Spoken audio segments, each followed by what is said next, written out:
भारतीय संविधान के निर्माता, चिंतक, समाज सुधारक डॉक्टर भीमराव अंबेडकर भारत की बड़ी शख्सियतों में से एक थे।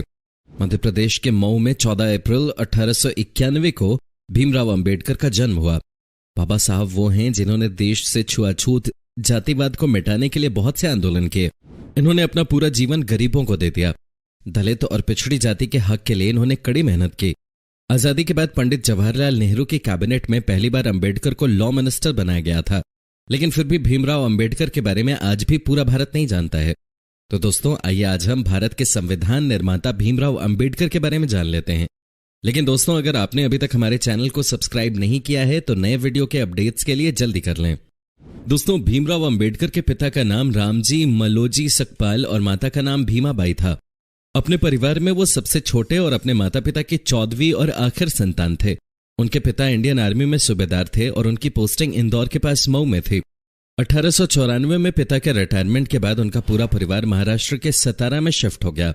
कुछ ही दिनों के बाद उनकी मां चल बसी, जिसके बाद उनके पिता ने दूसरी शादी कर ली और बॉम्बे शिफ्ट हो गए, जिसके बाद अंबेडकर की पढ़ाई बॉम्बे में हुई।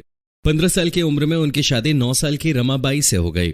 इसके बाद 1908 में उन्होंने 12वीं की परीक्षा पास की। छुआछूत के बारे में अंबेडकर ने बचपन से देखा था। वे हिंदू मेहर कास्ट के थे, जिन्हें नीचा समझा जाता था और ऊंची कास्ट के लोग इन्हें छूना भी पाप समझते थे। इस वजह से अंबेडकर समाज में कई जगह भेदभाव का शिकार हुए।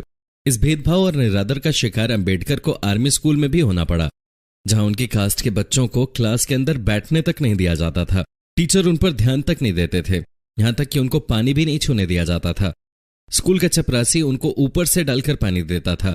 जिस दिन चपरासी नहीं आता था उस दिन उन लोगों को पानी तक नहीं मिलता था। स्कूल की पढ़ाई पूरी करने के बाद अंबेडकर को आगे की पढ़ाई के लिए बॉम्बे के एल्फिनस्टोन कॉलेज जाने का मौका मिला। पढ़ाई में वो बहुत अच्छे व तेज दिमाग के थे।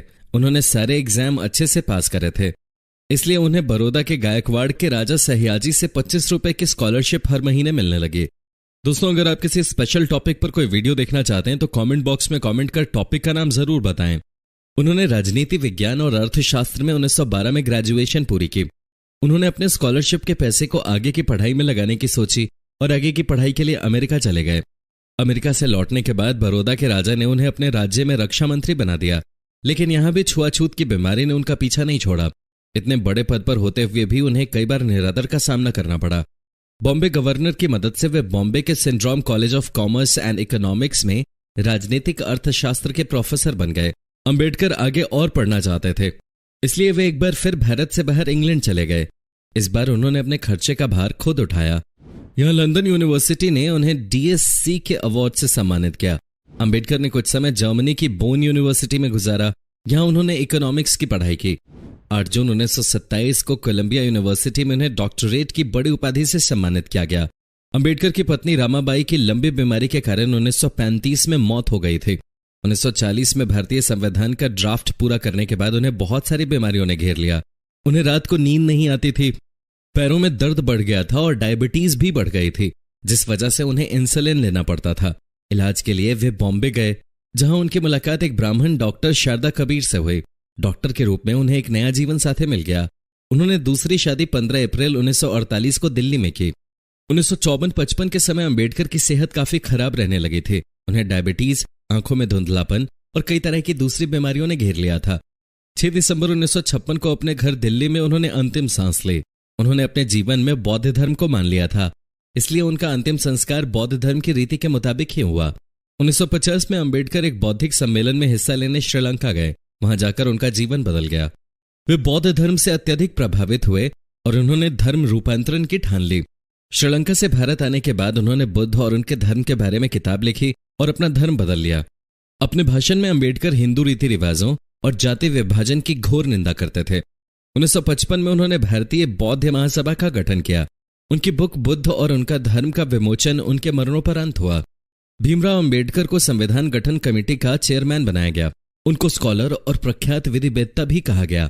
अंबेडकर ने देश की अलग अलग जातियों को एक दूसरे से जोड़ने के लिए एक पुलिया का काम किया। वे सबके समान अधिकार की बात पर जोर देते थे। अंबेडकर के मुताबिक अगर देश की अलग अलग जाति एक दूसरे से अपनी लड़ाई खत्म नहीं करेंगी तो देश एकजुट कभी नहीं हो सकता। 1936 में अंबेडकर ने स्वतंत्र मजदूर पार्टी का गठन किया था। 1937 के केंद्रीय विधानसभा चुनाव में उनकी पार्टी को 15 सीट की जीत मिली। अंबेडकर ने अपनी इस पार्टी को all India schedule caste party में बदल दिया।